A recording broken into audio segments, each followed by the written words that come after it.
Hey everybody, this is Perch. Manga popularity. I don't know why. By the way, the whole manga discussion has turned weird. I saw somebody comment earlier saying, I'm loving current comics.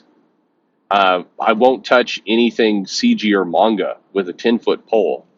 And I thought, wow, CG is its own little genre of comics, but manga is massive. I mean, you're talking about a massive amount of comics. You're talking about an entire country's output of comic books, and but you're not going to touch any of those. I mean, sounds a bit xenophobic if you ask me, but I mean, that's just weird.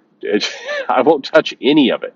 Okay, I mean, there's a huge variety there. That's a strange statement, but anyway, I don't know how manga. Well, I do know how, but manga getting drug into the culture war is like this.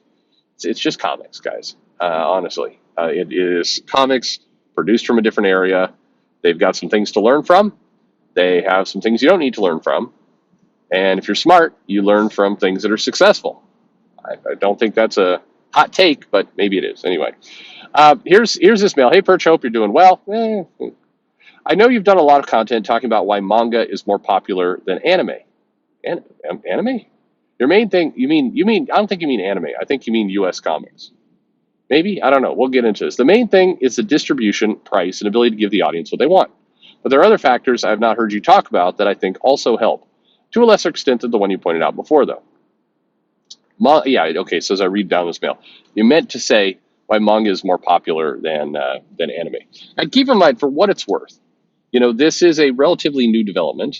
And if we fast forward 5-10 years, there's no guarantee that manga will still be doing as well in the sales as it is. In fact, the odds are it won't be.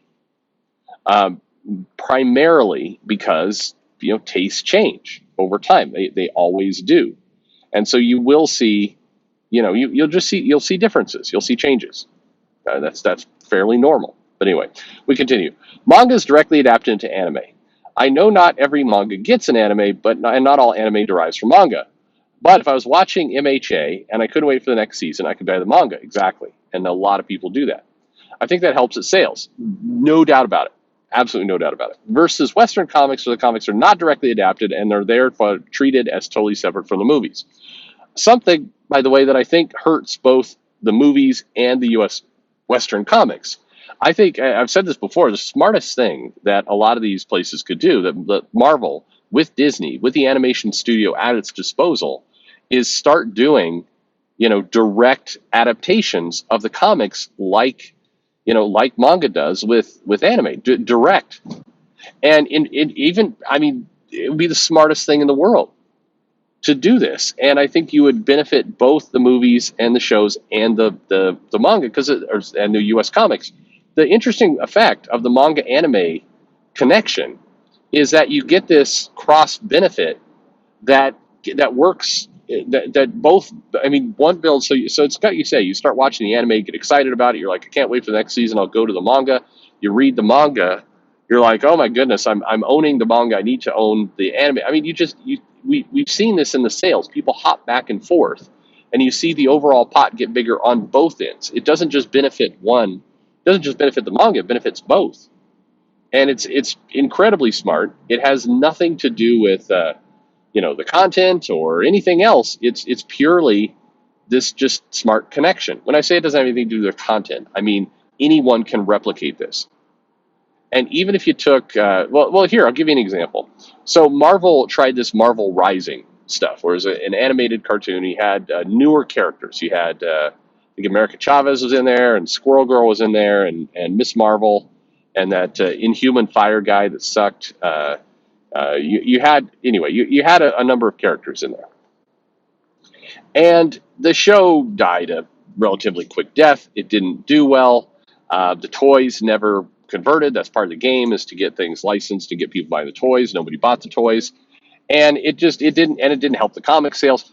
But it was also completely different from the comic. There was no comic that connected to that. I take that back. They did try kind of almost after the fact to make a comic that somehow sort of tied into the show, but it didn't.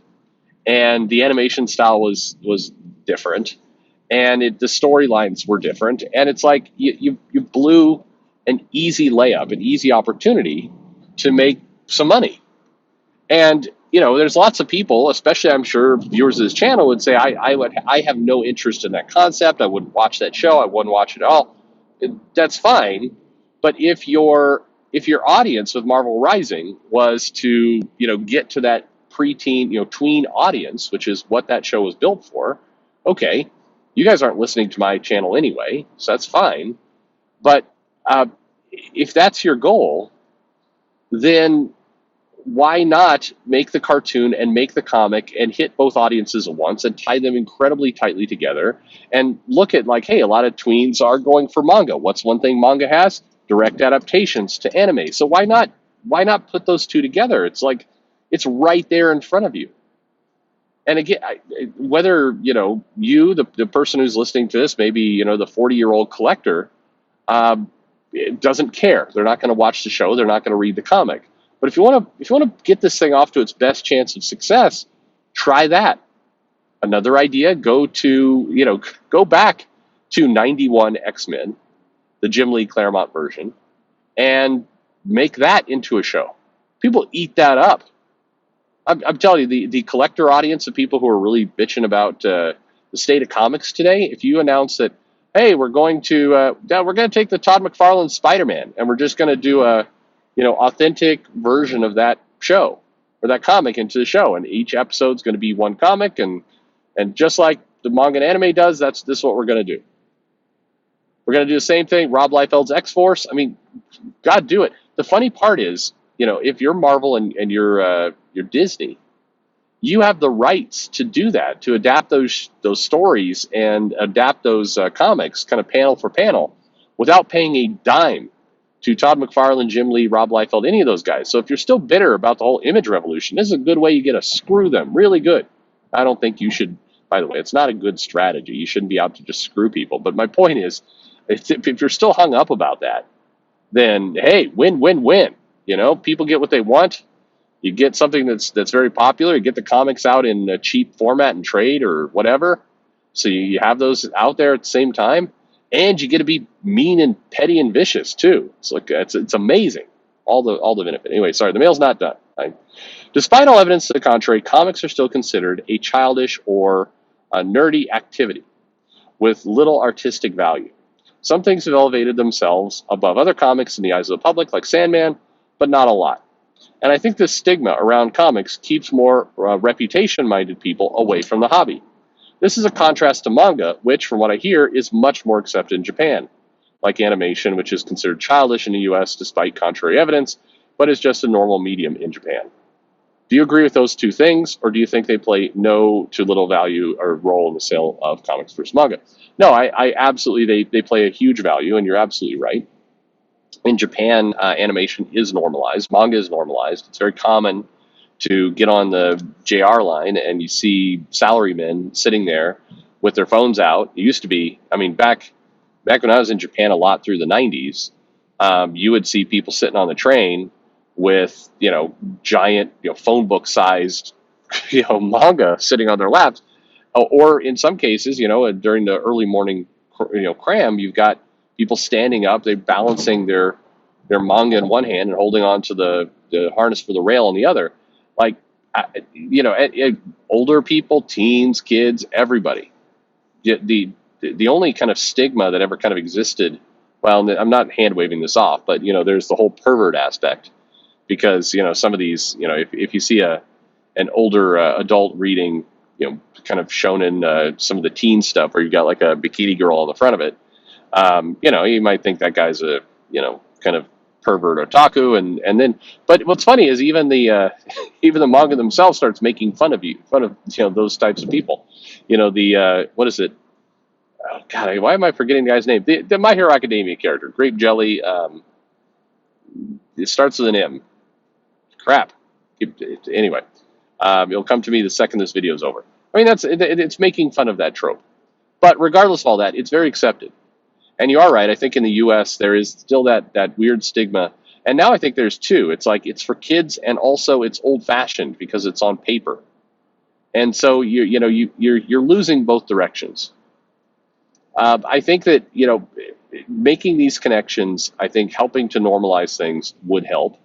I think if you did have and easily, by the way, the easiest layup is doing what I mentioned earlier. Just go take the really popular comics from the early 90s, roll them out in a frame by frame recreation cartoon. The story's already there. You just have to plot it and animate it, make it look like the comics. So make it look faithful to Todd McFarlane, make it look faithful to Jim Lee, keep the dialogue the same, and put it out.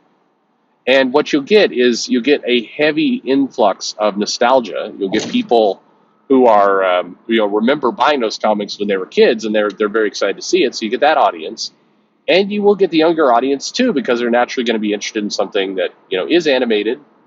And the designs of the Todd McFarlane, Jim Lee, Rob Liefeld era are probably going to be a lot more kind of new, dynamic, friendly for this audience to see. And then those kids are going to do the same effect you see in manga, that they're going to go and they're going to want to buy the trades because they want to get ahead of the story that's coming out on the show. And I mean, that's absolutely what you need to do. The stories in that era of comics are not awful stories. They're definitely hold up, and they're timeless to some extent. But I think that's one big area. Absolutely, that's one big area where manga and anime has some advantages. That is one area where they win, and it is an area that people don't often talk about, but it's definitely a factor. Anyway, thank you very much for the question. Appreciate that, and curious to get your takes in the comments below. And thanks for listening.